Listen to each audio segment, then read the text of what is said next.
Well done. Thank you. Sorry. We promised to share the link to this to some people, so you haven't missed much. We skipped starting the recording. So we're going to do the science curriculum. We're going to talk to you about what the science GCSE looks like. And then we're also going to talk to you about the stages of learning and some ways that you can help to keep your child motivated and confident, and some strategies that you can use to support your child. And they will be relevant to GCSE Science, of course, but they will also be relevant across the GCSEs. So and also relevant in just how we learn anything at all. So I hope that they'll be really interesting for you, because I find it really interesting on a sort of psychological stance anyway, some of these stages of learning. I'm going to keep it to 45 minutes max. So I said we would finish at 8:15, and we will certainly finish by then, if not a little bit before, because I know how precious your time is. And I'll leave a bit of time for questioning and anything like that. So unless anyone has any questions, in which case stick your hand up or stick in chat, I'm going to crack straight on with the GCSE Science curriculum. All good, Beth? Perfect. So GCSE Science is made up of biology, chemistry and physics. This curriculum, it doesn't matter which exam board you're with. There are nuances between them, and some bits and not others, but very minimal difference between them, and they're just taught in slightly different ways.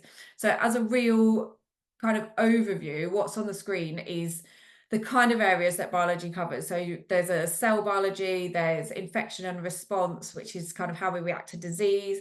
There's an ecology bit, there's photosynthesis. Those are the kind of rough sections that every GCSE will involve. Chemistry, we do the atomic structure, we do the periodic table, we do structure and bonding. Structure and bonding is massive, and they absolutely, when I say they, I mean the examiners, they absolutely love it. We do different types of reactions, we do acids, bases, redox, all this kind of thing. And again, similar across all of the exam boards. And then physics, they're looking at forces, we look at waves, we look at electricity. And there's quite a lot of overlap actually between physics and chemistry. So when we talk about the periodic table, for example, how that was developed and the structure of the atom, it kind of laps across both. And again, when we look at like reactions, that kind of goes into particle model as well. So it's interesting where there's overlap, and that is brought out in all of the courses. But what's really, really important as a parent is to know the answers to these questions, and to make sure your child knows the answers to these questions, because from a teacher's point of view, it's really surprising how many children don't know the answers to these questions in advance of their exams, and they make a big difference. So the first question is, which exam board are they using? And the main three are AQA, EdXL and OCR. Can I just have in the chat, if you can pop in the chat, do you know what your exam board is? If you do, can you stick in the chat which exam board it is? That would be really, really useful. And it'd be great to know if anything comes up in that chat, because I'm going to assume if it doesn't, it means that you're not quite sure. And that's actually something that's really important. Beth, I think we've got a couple in there. We have AQAs coming in. Lovely. AQA. Thick and fast AQA. Thick and fast on the AQA. Yeah. I mean, AQA is what I've taught most recently. And the reason it's really important to know is because whilst they're very similar subjects and similar things, there are some nuances, and there are some things that are in AQA, and there are some things that are in the higher or in the foundation in some exam boards and not in others. And also because at this time of year, you're probably thinking about resources like revision guides, textbooks, this kind of thing, and you need to get the right revision guide for your course. So you need to make sure you've got the right thing. The next question that you absolutely must know is whether your child is sitting the combined or the single science, which is sometimes called double and triple, something like that you might have come across. So the combined science is the equivalent of 2 GCSEs. The single science, they do a GCSE in each science, and that's equivalent to 3. And it's really interesting from, again, I'm going to come from a school perspective. The schools will take the top, depending on the size of the school, there's children that perform the best in science, the top 30 kids, and put them in a class, and they'll make all of those kids do single science. And what you need to be aware of as a parent is that that may not be the right thing for your child, and you do have a say in that. It's not the school's decision what GCSEs your child sits, it's actually your decision. So you can be part of that discussion, and you can't make them put them in a single science class, but if your child doesn't want to do single science, then you can make sure that they're not doing that, and that is up to you. And the reason that we do the single sciences is really for people who are going to do A-level sciences, because the single sciences, they cover more and they cover more in depth, and they're brilliant for students who are really engaged and excited about science, and for students who are going to go on and study A-level.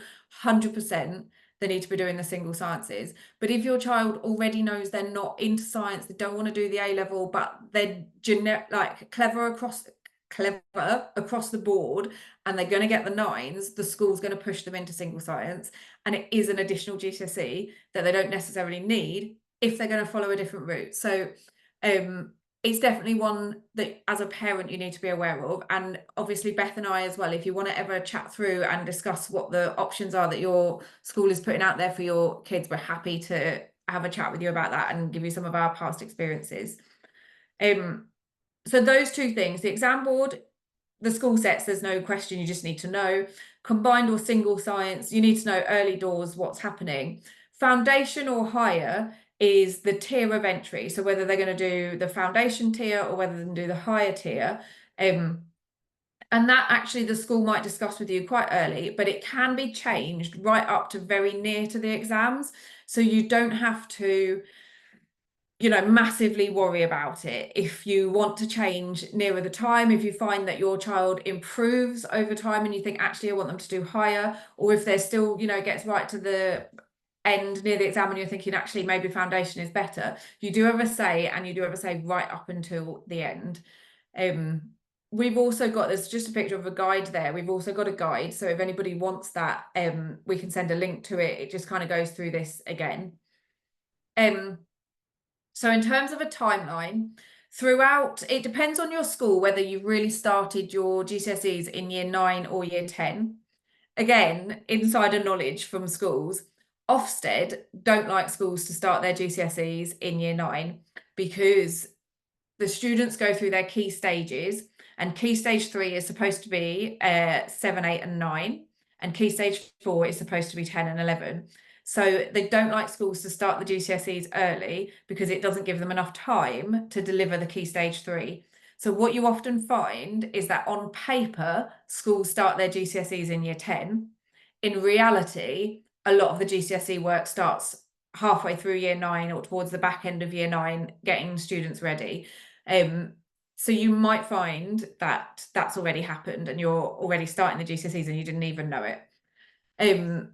So throughout, you would expect to have topic tests to be able to see how your child is doing. Mock exams, again, really school dependent. I've worked lots of ways, and there's lots of different schools of thought in leadership in schools of how many mock exams there should be. I would be surprised if your schools didn't have a mock exam in year 10 at some point. I'd be really surprised if they do, that they aren't straight after the year 11 GCSEs, because they use the halls are set up with the desks in, so they use the desks. So generally that's how it works. And it gives them the information for starting the year 11 year.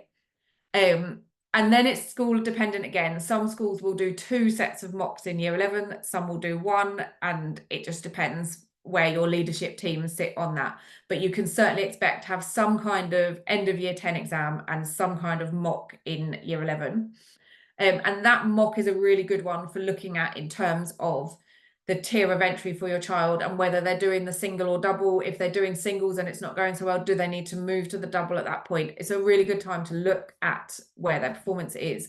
And it's something that really needs to be done seriously, and for your children to make the best effort that they can, because it gives you the best indicator of not only how they're going to do and how they're doing, but also which areas they're already working on that are going well and where they've got gaps in their knowledge that they might need some support with.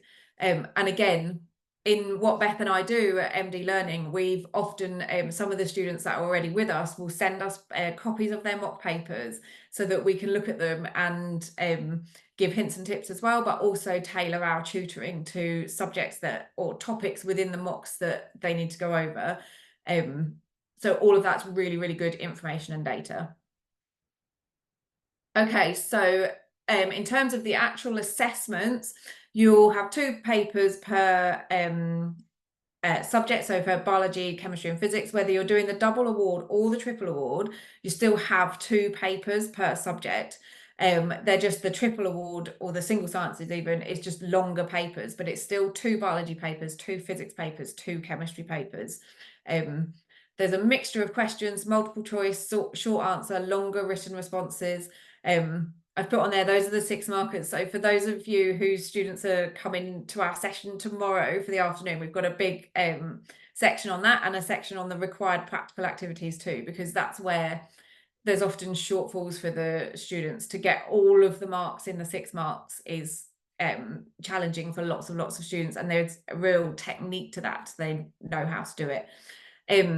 Required practicals, they are done in school. The students have to do a certain number of practicals. The school sets them up, they do them in there, and the way that they're examined, so the actual practical isn't examined. The school has to sign to say that the students have all been given the opportunity to do it, but it's not assessed as such, except that it is assessed in the exams. So there's lots of questions in the exams that relate directly to the required practicals. So just quickly on here, to kind of just quickly go through the grades. Hopefully you'll have some idea of this by now, but I certainly didn't get a number for my GCSEs. I don't know how many people here sat GCSEs or did things before that, or sat things in different countries. But these numbers are all kind of, they're still fairly fresh. They're 3 or 4, maybe even, gosh, I don't know, I've had a few kids since then, but they're a good few years, but still quite fresh. So 9 is the highest, and it's equivalent to higher than an A star. A 4 is a pass, but now it's kind of there's a pass and then there's a good pass. So 4 is kind of a pass, 5 is a good pass. And then in the combined science, so when you're doing the 2 GCSEs in one, you'll get 2 GCSEs, but the number is next to each other because it's an average of all the subjects. So you can get a 5-4 or a 4-4 or a 4-3, as are shown in this table, but you can't get 2 wildly different numbers. So you can't get like a 2-8. The numbers are always next to each other because it's an average. So even if you do really, really well in physics and terribly in biology, your number will come out in the middle somewhere. It won't distinguish that you did amazing in physics and not so well in biology. You get somewhere in the middle. Although you will get your marks for the individual papers. So you would be able to say that, for example, to a college application, but ultimately at the end of the day, your grade will be in the middle. Whereas single science, it's completely possible for you to get any 3 numbers. You might, for example, enter biology at foundation and get a 2, and you might enter physics at higher and get a 7, and anywhere in between that. So yeah, those are just the grades that you'll be able to get. And that's really a kind of whistle-stop overview of the GCSE and the GCSE grades. Any questions at this point? Fab. Feel free to interrupt if you need to. I feel I know the thing is, this is my love subject. Like, I just love this, and I've taught this for so long, and I'm so involved in it, so I can go on for a long time. So stop me if it's too much. So perfect. So we're going to look then. We've looked at the overview of the science curriculum, and I want to go through with you the stages of learning, because now that we know a little bit about what the course is that the students are doing and that our children are doing, how can we support them? Because it's a really difficult time, the GCSEs, because your kids have become like, they're teenagers, and they're growing and maturing and turning into young adults and doing all of this under the pressure of having these exams going on. So it can become quite a tense time at home. and I mean, it can become a tense time at school, and it's difficult, and we love and want to support our children, but it's not always the easiest thing to do. So I'm going to show you how we learn, and this is how anybody learns. It's not just how teenagers learn, it's not how kids learn, it's how everybody learns. We all go through these stages of learning, and by understanding them, we can better support our kids and kind of find ways to support them that perhaps cause less stress among the family. So these stages of learning, if you can imagine, we can do it with a GCSE Science, we can do it with anything. Like, I don't know. In fact, last year I kind of decided that I was going to learn to speak Italian because I love food in Italy. I thought I'm going to learn Italian because that will work brilliantly. And when you first set out, you have this kind of unconscious incompetence. So you don't know yet what you don't know. So at this point, you're pretty excited and you're like, yes, I'm going to learn Italian. This is going to be great. And I'm going to Google some language apps. I'm going to download them and I'm going to do like a lesson a week and I'll probably pop to Italy. It's great. This is going to be amazing. And obviously, you know, in 6 months, I'm going to be speaking fluent Italian. I don't want to add a spoiler, but I don't speak any Italian, but I tried. The next stage after that happens is you start your learning and you log into an app that you've downloaded and you start listening to some Italian, you speak to, and you suddenly realize, oh my Lord, there's so much information here. Like, I have suddenly become conscious or aware of the fact that I don't know any of this. And so you've gone from this excited, this is brilliant, I'm going to start learning, to all of a sudden, I can't do this. Like, it's massive. Like, have you seen how much there is on the syllabus? How many subjects there are in chemistry alone, let alone physics and biology? And I'm doing English and maths and history or whatever language. Like, there's so much here. And all the emotion that comes with that, you kind of end up in this knowing that you know what you don't know already. Following that, if you can break through that stage, and a lot of people fall at that stage, that's like, you know, that's give up center. A lot of people fall there, but if you can break through it, you get to a stage where you are competent and conscious of it, but it takes effort. So it's like, I can start to string some sentences together in Italian, but I know how much effort that's taken me, and I know slightly how much I'm working on what I need to do. So this is kind of a stage of being able to start piecing the pieces together, but you still need everything with you. You still need your resources. You still need, you know, I need the app on hand. I need a translator. I need all of these things with me because it's not second nature to me. But I'm starting to know that I can do a little bit of it. And then if you keep going and you keep learning, you keep practicing, you keep going on your app and putting in the hours, and you keep visiting Italy and all of that, and you keep going with it, then you come to a bit where you actually become unconsciously competent, which means that you can do it and that you can do it without thinking about it. So that's when you just start to become fluent and you can just do it and you can apply your knowledge to new situations, and you can really understand. You can, if I was doing the Italian, you can talk to anybody and you can learn new things really easily because everything already is in your subconscious and you know it, and therefore you don't have to think about it before you use it. So in the previous stage, you have to think before you use it, and in this stage, you could just use that knowledge. So when we relate this to our students or our children and their GCSEs, we can start to think about, hang on a minute, this isn't our child, this is the human brain, this is how learning works for all of us. So can we start to recognize any of these stages in our children and take away the fact that they are our children and think about them as humans and almost as animals, and therefore how can we support them, knowing that we're aware and we recognize this. So the first part, for example, this unconscious incompetence. So when you don't know what you don't know. And so you're excited and you're ready to go. You're going to recognize this in your kids. You're going to recognize their excitement, their enthusiasm, their energy. This is, you know, coming into the new school year, getting their bags ready, sharpening their pencils, getting their homework diary brand new and crisp, and you've got, you know, your smart uniform, and it's going to be a great year, and they're going to have loads of success and all of that. This is this exciting time. And we know that that is that natural excitement. And we think, right, how can we harness this? What should we be doing? And so it's at that time that we should be looking at their workspace. You know, this is the time where they want to tidy their desk and get it sorted, and they want to make that space. So this is the time to encourage that, get them a space in their bedroom or in the office or wherever that is, where they've got a clear space to work. This is the time when you might be able to sit with them and say, right, what resources do you need? Because compared to further down the line when they might be in a different state of mind, this is the right time, because they'll want to engage with you because they're full of excitement and enthusiasm. So they're like, yeah, let's buy resources. You know, 3 days before the mock exam isn't the time to be saying, well, what revision guide do you want? Because they're just going to get angry at you because you're on their case and they're not in that space. So now is the right time to be getting those things and to be putting something in place to support them whilst they've got the energy and the enthusiasm for it.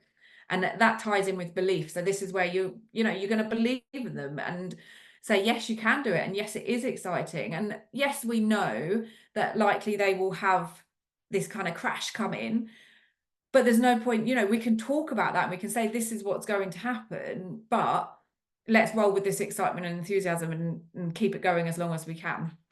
So when that happens, and then they get to school, and then it's like, you can literally see this happen. It happens with, oh my God, it happens. I bought my son Minecraft and he was so excited, like absolutely begged me to buy him it. And eventually we got it and we downloaded it. And then he didn't know how to use it because he didn't know, because he'd not used it before and he's not used the instructions before. And then all of a sudden, Minecraft was like not the thing he wanted to do, and it was out of favor and out of fashion. And that's just because he's going through these stages of learning. And then once he's practiced, he'll be able to use it and then he'll enjoy it. It's exactly the same. So they'll go to school and they'll get really excited, and then they'll see how vast it is, what they need to know, and they'll become in this state of conscious incompetence. They'll know, and this is when they start to be negative and they start to say they can't do it. They start to feel overwhelmed. And then it becomes even more difficult because they're teenagers. So they're not going to come out and say, oh, do you know what, mum or dad? I'm suddenly feeling, you know, like all of a sudden I know what I don't know, and it's a little bit overwhelming, and I know I need to just keep practicing to get through it. They're probably not going to do that because they're, you know, 14, 15, 16. They're probably just going to go to their room and close the door and say everything's fine. So these are the times when we're thinking, okay, it's not just my child. This is what's happening. They're hitting this stage of the learning curve. It's all becoming overwhelming for them. Like, how can they be supported in this time? And this is when we need to use techniques such as chunking things down. So breaking it down into the little pieces. No, you can't do it yet, but you could do this little chunk. Let's set some reminders, and let's think about revisiting stuff. Let's go through little bite-sized pieces. Let's plan ahead what we can do. And I know that Beth's we'll share them. I don't know if Beth, you want to pop it in the chat now. We've actually got we've got a weekly planner, and we've got, for most of us, for us at least, it's an 8-week half term coming up. I don't know how you feel about that. For me, at the moment, I just, hallelujah, I can't wait to put my kids back into school. But we put a planner together for that as well. And this is the kind of time where it's, you know, that word yet is going to be so important, because they probably can't do it yet, but they will be able to once they go back. And that's why they need to start doing like revision and revisiting right from early on, so that they can get past this stage of there being so much information. And if they do that, they'll get into this zone where they're starting to learn, where they're determined, and where they can start to see results. They can start to see, oh, I can remember that from last lesson. Oh yeah, I did this in a test and I can see where I've gone wrong. And they become aware of the progress that they're making. And this is a really great stage to like grab hold of, and this is the stage for practice, this is the stage for exam questions, for revision, for technique, for application, and all of these things, they're widely available. It's just a matter of having them, you know, subtly to hand, ready to say, you know, oh, you're doing really well at that, have you practiced this question, or why don't you tell me about this topic? There's all kind of things that we can just draw in as parents to ask them and to revisit and to tap into that. Exam questions, for example, we can just go right back to where we talked about which exam board are you on. They have past papers on there, you can get them, they're free to download. And I know I'm going to talk to you a little bit about what Beth and I can offer, and you know, we do loads and loads of stuff around this, but there is also lots of other stuff available that you can get and that your child can get, and we'll always point you in the direction of that. In fact, we've got a page, again, I'll stick a link, we've got a page on our website of just free stuff. But it's this stage of, you know, starting to come around and think, oh, I can do this, that it's like, right, let's do this. Because the next thing that's going to happen, you're going to be in this stage for a little while, and the next thing that's going to happen, as soon as you start to feel, oh, I can just remember that without trying, and here it is, that's when the exams are going to come. And just stepping slightly, you know, in my example of Italian, this last step is amazing. It's like, well, hey, I'm fluent in Italian, that's going to be great. But imagine then someone saying, okay, now you have to stand up in front of 100 people and prove that you are. All of a sudden, my unconscious competence of excitement is going to be really nervous and really anxious, and my confidence is going to suddenly drop. I'm going to think, oh, I thought I knew it, but now maybe I don't. And I don't really want to stand up in front of people, and I don't want to sit in an exam room with 200 people. You know, it's absolutely, I have in my time, many years, walked up and down between rows and rows of kids in exams. And it's not a pleasant place. Like, it's hard. And, you know, they're all there in silence. It's not the normal school routine. They're all in alphabetical order. And, you know, it's like bags over there as you come in and all of this, like, no, like, it's stressful. It's a stressful situation to be in. And that's what they've got. They've reached the end of this learning curve, and then it's all of this. So how are we supporting them in that time? And again, it's not just your child, it's every child. And that's when you need some, you know, support around mental health and around de-stressing and around anxiety. And again, so much of that is available certainly within your schools and online. And again, it's something that Beth and I can offer, and are qualified in. I'm actually a coach outside of this, so it's you know, something that we do, but it's a time that's going to be really, really hard for your child, but also a time that can be really fabulous and really confidence boosting. You know, if they go into those exams ready and prepared and they can smash them, then it can be a really, really brilliant time in their lives. And that's why it's so important to be aware of how to support and what to do in the run up, because it can be such a great time. So why do we care about this as parents? What can we do because of this cycle? And what we can do is we can recognise the strategies that we need to provide for our students and for our children. So we can recognise when they need practice, we can recognise to where to get exam questions from, we can think about workspaces and resources. So there are so many strategies here that we can be doing as parents to help support our children with these challenges that they're going to face. And so one of the things that we really want to share with you this evening, and we're really excited to share this, it's been something that Beth and I have been working on for a really, really long time, kind of in the backgrounds behind what we're doing. And this year is going to be a real big year for us with this. So Helix is a system that will improve your child's science GCSE results. It grows their confidence in exams and across life, really. And it also takes some of the stress off you about thinking about all of these different things that need to be in place to support your child, because our program actually hits loads and loads of these.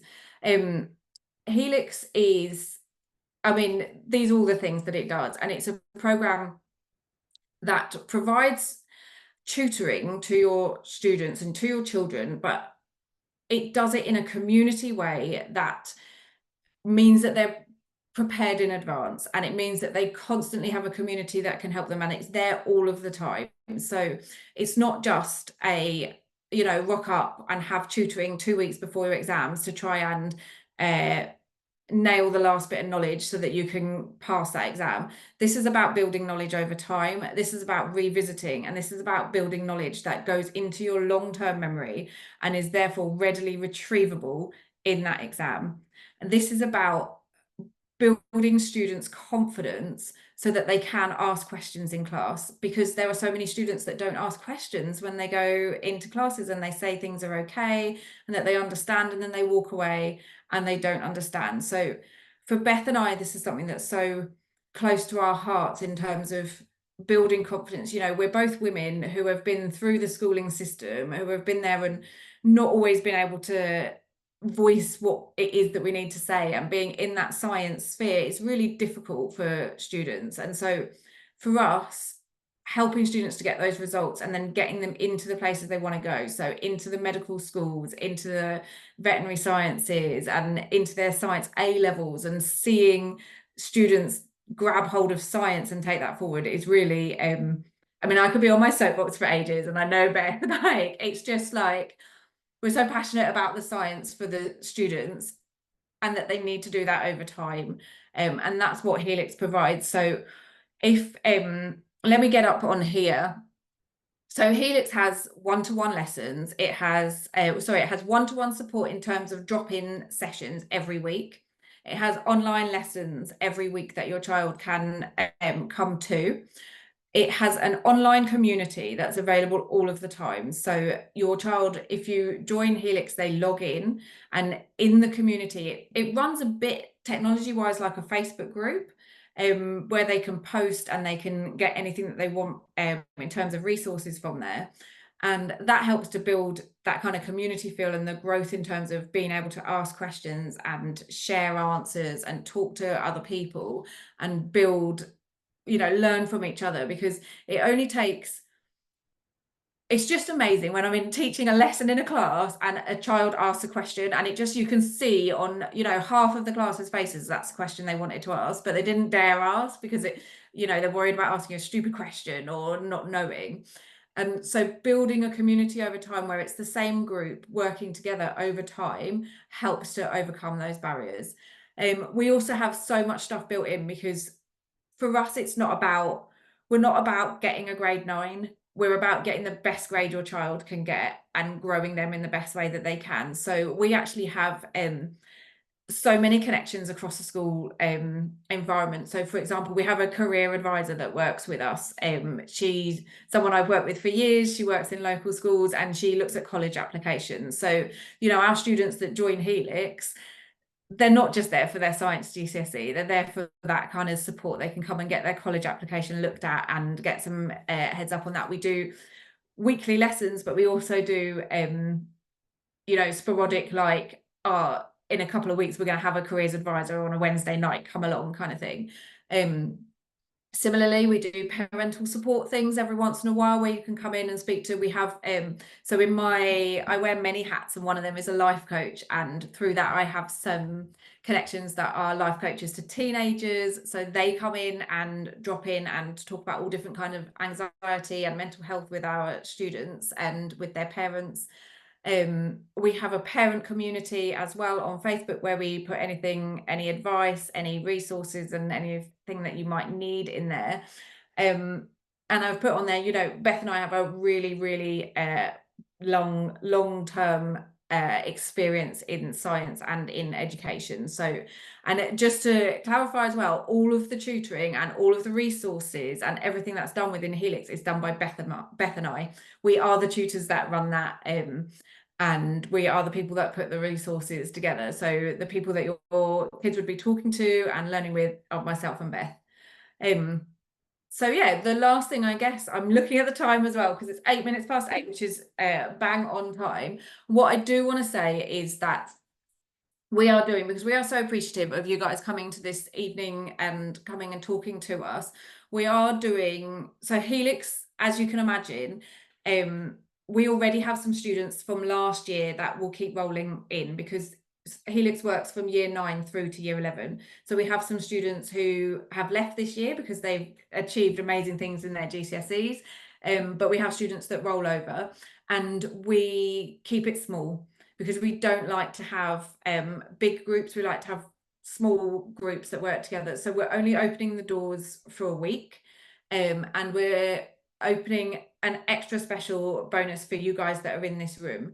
So from like, if our technology is working, you may have had an email in the last 20 minutes. Beth and I are really hoping that it is, because we do all the tech behind the business too, which is like a massive learning curve. So any like issues, please just drop us an email. We're actually human beings sitting behind any emails you've had, automations. Beth and I have written them all and sent them all, like, so hopefully the tech's working.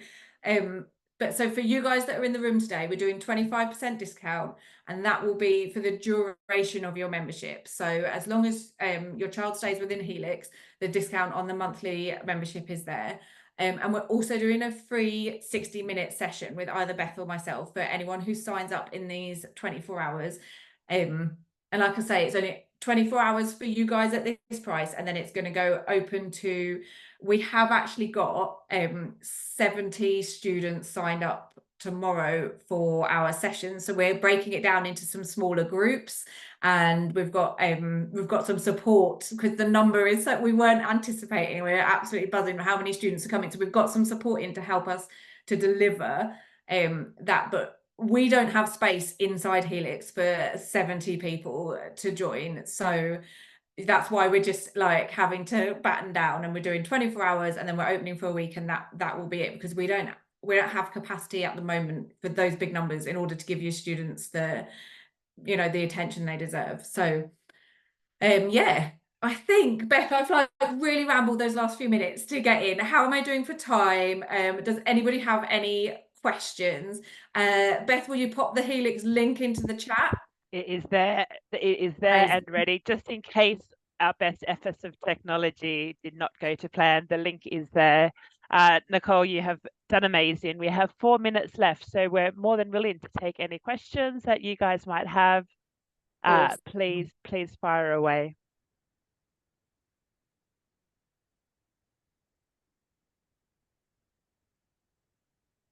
I've also just popped our email in case anything goes wrong with tech, or in case anybody wants to send anything or any feedback from today's session. I do actually also have this, I've put this thing, the stages of learning, into this 1-page PDF. I don't know if that's helpful to people. Would you like to have that? If you want to stick a thumbs up. I was a bit preemptive, Nicole. Apologies. I shared it as you were going through. But if you've missed it in the chat, I can post it. I can post it again. Awesome. It's interesting what you're saying about those students from year 9, Nicole, because we've had so many messages from our students over the summer saying that they have forgotten everything that their schools made them learn in year 9, because now it's over 12 months since they've learnt them. And Yeah. some of the students are heading into Christmas mocks and they've not remembered anything. And so That is, the requests have been for those early door lessons that they've forgotten. it's interesting the difference between different schools and when they do their mocks, because there will be people who have done things at the end just before the summer holidays, and there will be people that arrive back at school and get a big old shock that they are going to be having mocks in like 5-6 weeks, or straight after the October half term, and October's for revision, all of those kind of things. So all the schools do it differently, but I guess that's one of the things that we do is cater around that. And we have those conversations with students. So the lessons that run during the week are always student led, so that we don't have a set timetable for the year of we're doing X, Y, and Z. We have those conversations through our community and through email. We often get an email from a parent saying, oh my gosh, they've got a mock and it's covering this, and that's what the lesson goes on. So it's really totally flexible and just such a great community. But I suspect it's 8:15, almost a few minutes before. No, there's no questions coming straight through. So We're going to sit on our emails for a little while this evening. I've not had my tea yet, so I'm going to have tea and I will keep my emails open. But we would absolutely love to see some of your children in some of those Helix lessons with us. And we can't wait to support them and to support you. Like, it's a hard old slog, the GCSEs. So, and you guys, do you know, I meant to say this at the beginning, I'm going to say it now. You guys that are sitting in this room now are the people whose students and whose kids are going to do well, because you are already sticking your stake in and saying, yeah, I actually really care and I want to see how I can support, and coming along and giving 45 minutes of of your evening. It's no mean feat. So I really, really appreciate you all for being here. I want to say massive thank you to all of you, and thank you to Beth for holding the tech. And yeah, we hope to see you inside our emails or DMs or anything. Just give us a follow, let us know, and we'll help you out as best we can. All right. Thank you, everyone.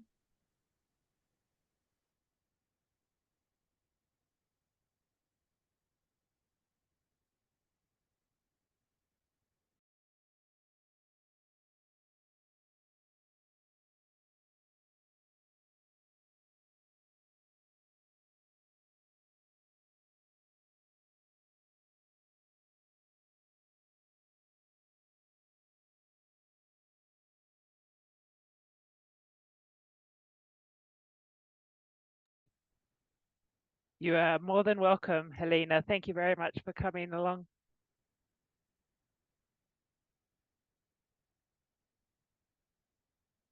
On mute. Just sticking in, Beth, in case Helena or Brona have any questions. Maybe they're trying to wait till the end, because that sometimes happens. If not, I'm going to close it. Do you want to pause the recording? I shall, yes.